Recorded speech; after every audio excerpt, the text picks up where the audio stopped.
The clinic smelled like lavender and something sterile underneath it, the kind of scent designed to make you feel calm when you weren't.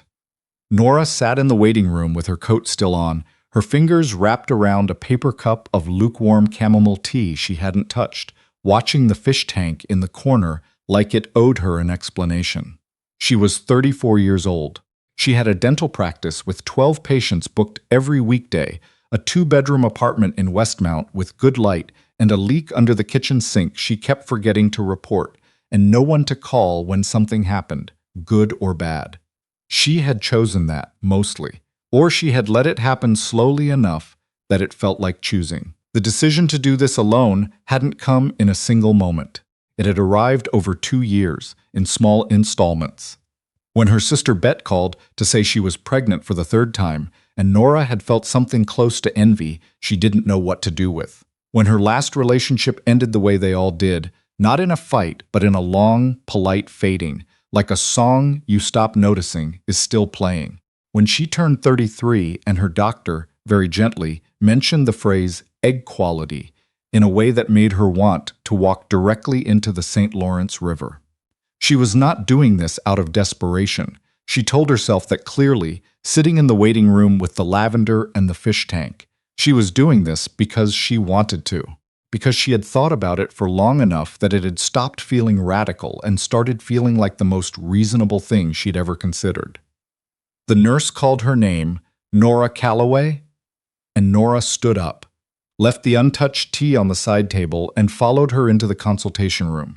The process was more bureaucratic than she expected. Forms. A thick intake booklet. A counselor who asked good questions and didn't make her feel strange. Blood work scheduled for the following Tuesday. And then, the part she'd been dreading and anticipating in equal measure, the donor catalog. They didn't call it that. They called it the profile database, and she accessed it through a password-protected portal on her laptop 3 nights later, sitting cross-legged on her bed in an old university sweatshirt, a glass of Malbec on the nightstand, trying not to feel like she was online shopping for a human being. She was, a little. She knew she was, a little. She filtered by blood type first, then by health history, and she felt slightly embarrassed by this, by the open identity option, because she'd decided early on that if she had a child, that child would someday be able to ask questions she couldn't answer, and she didn't want to be the reason those doors were closed. Donor 1147 came up 3rd in the filtered results. She almost skimmed past him. The profiles didn't include photos, just a staff-written physical description, a few pages of medical and psychological history, and a personal essay the donor had written. Norah usually skipped the essays because they made her feel things she wasn't ready to feel. She read this one. He wrote about his grandmother, about how she'd come to Canada from somewhere in Eastern Europe with 1 suitcase and a recipe for a walnut cake she made every Christmas, and how she died when he was 19 and he'd never learned the recipe, and how he'd spent the better part of a decade trying to recreate it from memory and still hadn't got it right. He wrote, "I think what I remember most is not what it tasted like, but the feeling of sitting in her kitchen while she made it. That warmth. I don't know how to manufacture that. I'm still trying." Norah read it twice. She put the laptop aside, picked up her wine, and sat with the fish tank feeling for a long time, except there was no fish tank. There was just the corner of her bedroom where her running shoes were piled up because she kept meaning to get a shoe rack. She selected 1147. Pregnancy, when it happened 2nd attempt January, the coldest month of a particularly cold year, didn't feel like what she'd expected. She'd expected to feel something profound in the first few weeks. What she felt instead was nauseous on the metro and unusually emotional about television commercials. And sometimes at night she'd press her hand flat against her stomach and try to send something forward in time, some warmth, some intention, and wonder if it landed. Her sister came to the anatomy scan. Bet sat beside her in the dim ultrasound room, squeezing her hand, and when the technician pointed to the small, flickering shape on the screen and said, "Everything looks excellent," Bet started crying before Norah did. "You're going to be such a good mom," Bet said in the parking lot after, still sniffling, hunting for her keys. "You don't know that. I do, actually." Norah didn't argue. She was too busy trying to hold on to the feeling she'd had in that room, something between terror and certainty, a combination she hadn't experienced before, something that felt like love but bigger, heavier, more permanent. She named her Rosalind. Rosie, almost immediately. Born in September, 7 pounds 2 ounces, red-faced and furious about it, and Norah looked at her and felt the bottom fall out of every previous version of herself. The next 2 years were the hardest and the best years of her life. She did not say that glibly. There were nights she sat on the bathroom floor after the 4th wake-up, Rosie finally back to sleep, and cried from a specific kind of exhaustion that didn't have a name. There were mornings she called her mother in Burlington before 7 a.m. just to hear a voice. She learned things about herself she wouldn't have learned any other way. Her capacity for patience, her surprising resilience at 3 a.m., her ability to feel entirely alone and entirely whole at the same time. Her practice grew. She hired an associate, a young woman named Priyanka, who turned out to be excellent and brought very good coffee to morning meetings. She found a daycare 3 blocks from the clinic that Rosie took to immediately, charming the staff within the first week by inexplicably knowing all the words to an Edith Piaf song she'd learned from Norah's mother. Life had a shape. Norah had made that shape herself, deliberately, and she was proud of it in the quiet way. She was proud of most things she cared about. The letter came in October when Rosie was 2.5. Not a letter, exactly. An email, sent through the clinic's anonymous messaging system, which donors and recipient families could use if both parties had opted into contact and a minimum waiting period had passed. Norah hadn't opted in. She'd thought about it, had gone back and forth on it for months after Rosie was born, and ultimately decided to leave it. She didn't want to want something she hadn't planned for. The message notification said only, "You have received a contact request through our secure messaging system. This message requires your consent to view. No information has been shared without your permission." She sat with that notification for 3 days before she opened it. The message was short. "I know this may not be something you want, and I will respect whatever you decide. I'm not asking for anything. I found out recently, through my own medical history, that I have a genetic condition I wasn't aware of when I donated. It's manageable and in most cases mild, but I thought you should know, so your child's doctor can. I have documentation from my cardiologist that I can share if it would help. I'm sorry to intrude. I hope you and your family are well. No name. Just a clinic reference number." Norah read it 4 times. She was a dentist, not a cardiologist, but she knew enough to understand the phrase manageable, and in most cases mild, was doing a lot of work in that sentence. She forwarded it to Rosie's pediatrician that afternoon and sat in the patient chair of her own examination room, the chair she sat in with patients, which she almost never sat in herself, and stared at the ceiling for a long time. She should respond. She knew she should respond.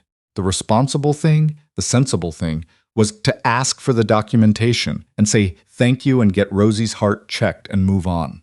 What she was not expecting to feel was the specific, quiet gravity of knowing that the person who had written that email existed somewhere. That he was real, that he had a cardiologist and a genetic condition and had thought about her family enough to reach out. That he'd said, "I hope you and your family are well." She responded through the system, "Thank you for letting me know. I would appreciate the documentation. I've already contacted her pediatrician." He replied within an hour, "Of course. I'm attaching everything." Her name, if you don't mind my asking? Norah stared at that question for a long time. She typed, "Rosalind. We call her Rosie." There was a pause of about 40 minutes. Then, "That's a beautiful name." The cardiology screening came back clean. The specific marker the donor had flagged, a mild inherited arrhythmia, hadn't presented in Rosie, and the cardiologist said with reasonable confidence that it was unlikely to, though they'd monitor it annually as a precaution. Norah told the donor. She didn't know why she told him. She could have simply filed the results and stopped responding. "That's such a relief," he wrote back. "Thank you for telling me. You didn't have to." "I know," she typed. And then, because she was sitting alone in her apartment at 10 o'clock on a Tuesday with a half stack of continuing education materials on the table, and Rosie asleep down the hall, and the particular kind of loneliness that isn't loneliness exactly, but its own specific feeling, she added, "She's stubborn and has a very strong opinion about which spoon she uses for yogurt. I thought you should know something real about her." The reply took longer this time, almost an hour. "I donated 6 years ago. I never let myself think about whether it worked, or who they were, or what they were like. I didn't think it was mine to think about, but I want you to know, reading that about the spoon, I don't have words for it. Thank you." She put her phone face down on the table. She sat there for a while. His name was Fletcher. She found this out because he told her 3 weeks into the messaging, after she'd mentioned offhandedly that she felt strange calling him 1147 in her head, and he'd said she didn't have to. Fletcher Holt. He was 38. He'd grown up in Victoria and now lived in Vancouver, where he ran a private equity firm he'd built from the ground up over the past decade. He had a dog named after a Norwegian fjord. He liked the mountains and disliked small talk, and had apparently very strong opinions about coffee that he'd warned her up front would be annoying. She'd said, "I'm a dentist. I've been starting conversations about teeth at dinner parties for 10 years. Annoy me about coffee." He had, at length, and it wasn't annoying. She didn't tell Bet. She didn't tell her mother. She held this thing quietly, in the part of her chest, where she kept things she wasn't ready to name yet. He'd been honest with her early. He'd told her he'd donated once, 6 years ago, shortly after his long-term relationship ended, not for money, though the compensation had helped, but because he'd found himself thinking about legacy in a way he hadn't before. He wasn't sure he wanted children of his own.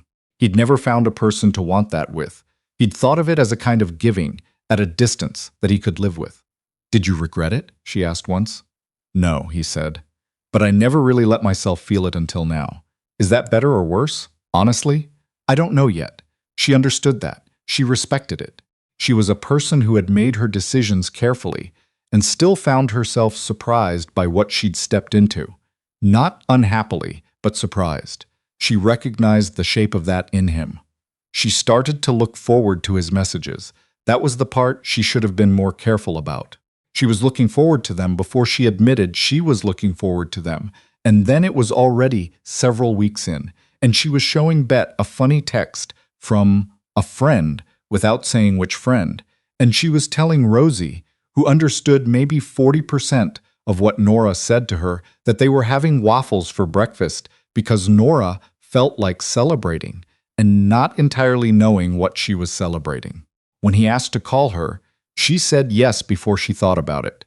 His voice was not what she expected, lower. A slight residual West Coast slowness to it, the kind that suggested he never felt a need to rush. He said, "Hey," like someone who'd known her for longer than he had, and she sat down on the kitchen floor because she'd been pacing, and her legs felt odd, and Rosie was at Bet's for the night, and the apartment was very quiet. They talked for 2 hours. She didn't track the time until after. They talked about Vancouver Island and Montreal winters, and what it was like to run a business, and what it was like to run a dental practice, and the differences between those things. He asked about Rosie the way someone asks about a person they are genuinely curious about, not the way people ask when they're doing it to be polite. She told him the spoon story properly, the full version, which involved a complete breakdown in the Costco dairy aisle at 9 in the morning because Norah had bought the wrong kind. He laughed in a way that she felt in her sternum. She told him things she hadn't planned to tell him, about the bathroom floor nights, about the anatomy scan and Bet crying in the parking lot, about what it felt like to hold Rosie for the first time and feel every prior self dissolve. She didn't know why she told him that, except that he'd been part of the beginning of it, even without knowing it, even from a distance. And he was quiet for a moment, and then he said, "Thank you for telling me that." She said, "Don't thank me. I don't know why I said it." He said, "I'm glad you did."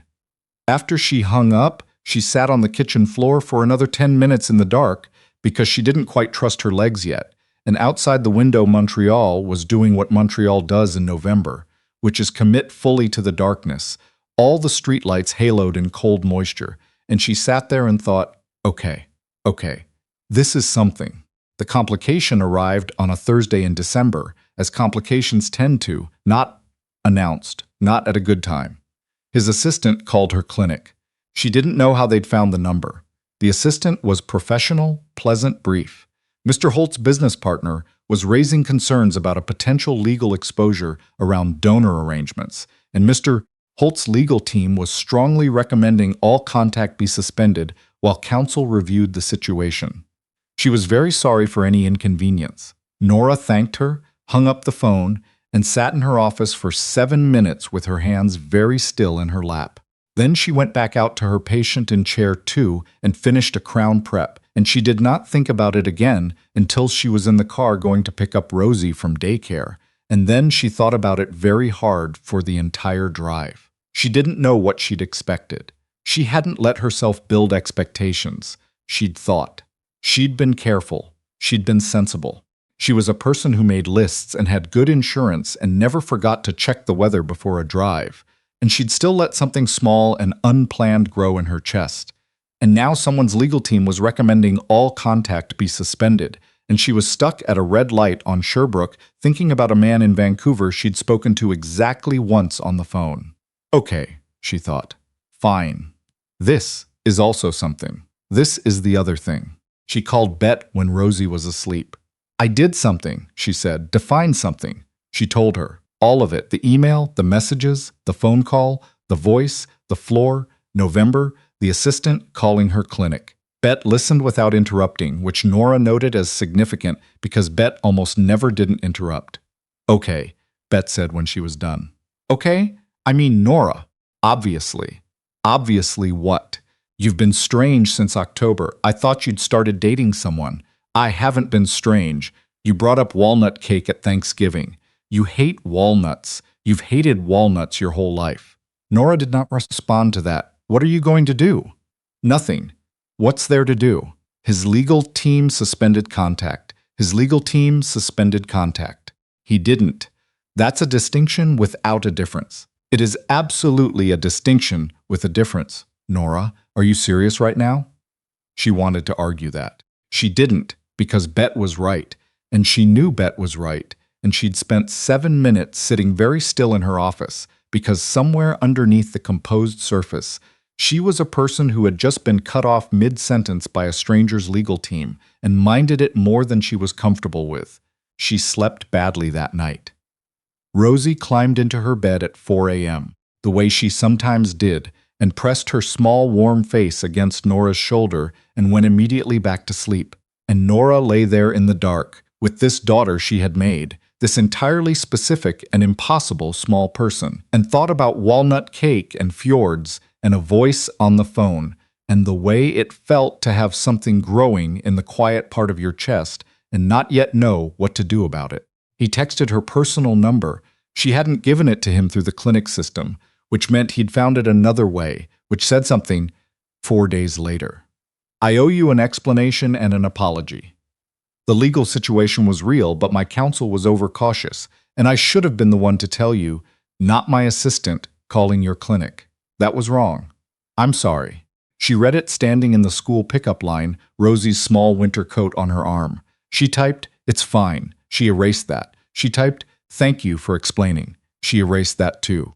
She stood in the pickup line with the cold December light coming at a low angle, everything in that gray-gold hour before dark.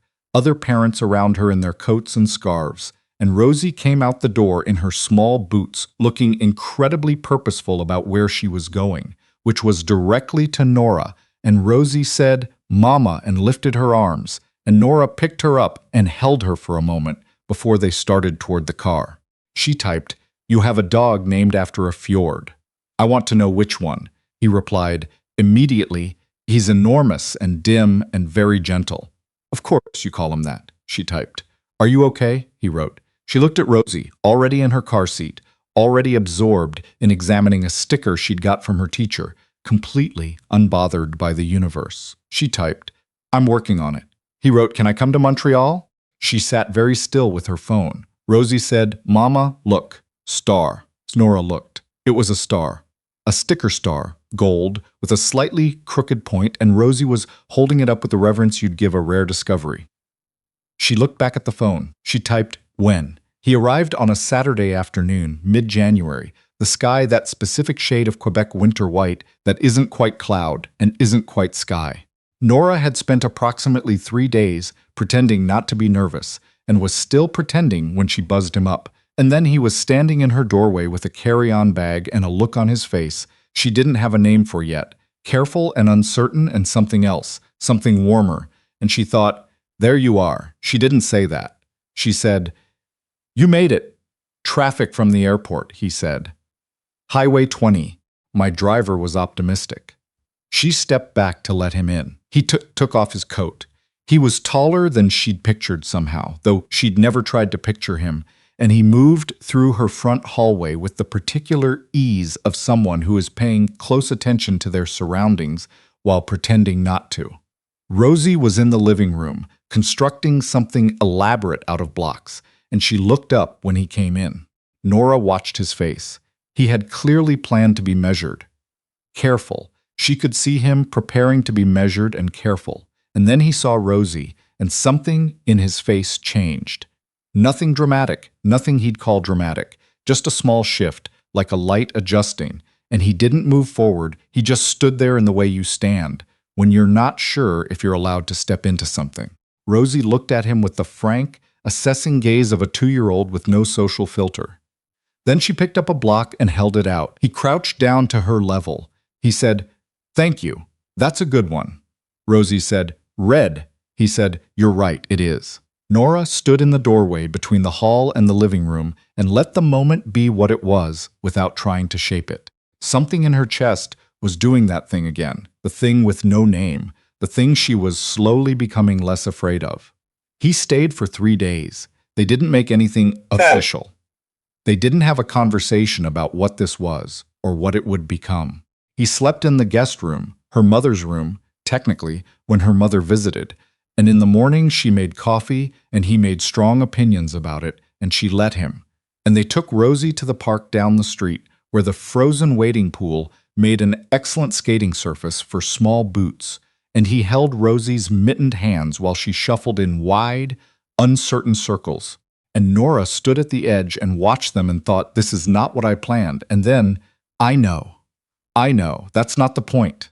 On his last evening after Rosie was asleep, they sat at the kitchen table with the remains of a dinner Norah had cooked and a bottle of wine from the SAQ that he'd picked out with more care than she'd expected, and he said, "I need to be honest with you about something." She said, "Okay." He said, "I came here thinking I knew what I was coming for. I thought I was coming to. I don't know." See that she was okay. See that you were okay. That the situation was what I understood it to be. He paused. He was looking at the wine glass, not her. "It's not. I mean, it is, but it's more," she said. "I don't do this. I don't come to Montreal. I work. I have the mountains on weekends, and Liz has eaten 2 couches, and my brother calls me every Sunday and is aggressively normal about it, and that's my life, and it's been enough." He looked up. "I'm saying it poorly." "You're not," she said. I'm saying I don't know what I thought I was coming for," he said. "And now I'm here, and I watched her hold out a block and you standing in the doorway and He stopped. She said quietly, "Fletcher," he said. "Yeah, I know," she said. "I know what you're trying to say." He looked at her for a moment. "Is it insane?" he said. She thought about this honestly, the way she thought about most things, carefully, from multiple angles, waiting to see what felt true. "It's not what I planned," she said, "but I stopped being able to argue with it about 6 weeks ago." The walnut cake essay. She laughed despite herself. "I wasn't going to say that, but it's true. Don't be smug about it." He smiled. It was the first time she'd seen him smile, properly, fully, and it did something to the room, to the particular quality of the light at the table, and she thought, fine, okay. This is what the bottom falling out feels like when it isn't terrifying. This is what it feels like when it's something else entirely. He left on Sunday morning. Rosie gave him a sticker, not the gold star, that one she'd kept, but a blue fish from the sheet her teacher had sent home, and he accepted it with a seriousness she appreciated, and he put it carefully in his coat pocket, and he said goodbye to Norah in the doorway in a way that was its own kind of sentence. She stood in the open door in January cold and watched the pull away and thought about a man and a fjord-named dog and a business in Vancouver, and 3 days that had reorganized something inside her she hadn't known needed reorganizing. She closed the door. She went back inside. Rosie was already asking about breakfast. "Waffles," Norah said. "Waffles," Rosie said, like it was the best news she'd heard all year. Norah went to the kitchen and started taking things out of the cupboard, and her phone buzzed on the counter, and she knew before she looked what it would be, and she looked, and it was. "Got to the airport. Thank you. For all of it. I'll call when I land." She set the phone down. She cracked the first egg. Outside, the Montreal winter was doing what it always did, going about its business, indifferent and enormous and cold, and inside, Rosie was arranging her stuffed animals in a line along the kitchen bench with extreme seriousness, and the waffle iron was heating up, and somewhere in a bag on a plane going west, a man was carrying a blue paper fish in his coat pocket. Norah measured the flour. She thought about the walnut cake essay, about warmth and sitting in a kitchen and not knowing how to manufacture something but trying anyway. "I think I understand," she thought, in his direction, "the way you send thoughts forward in time when you've run out of a better way to say them. I think that's exactly it."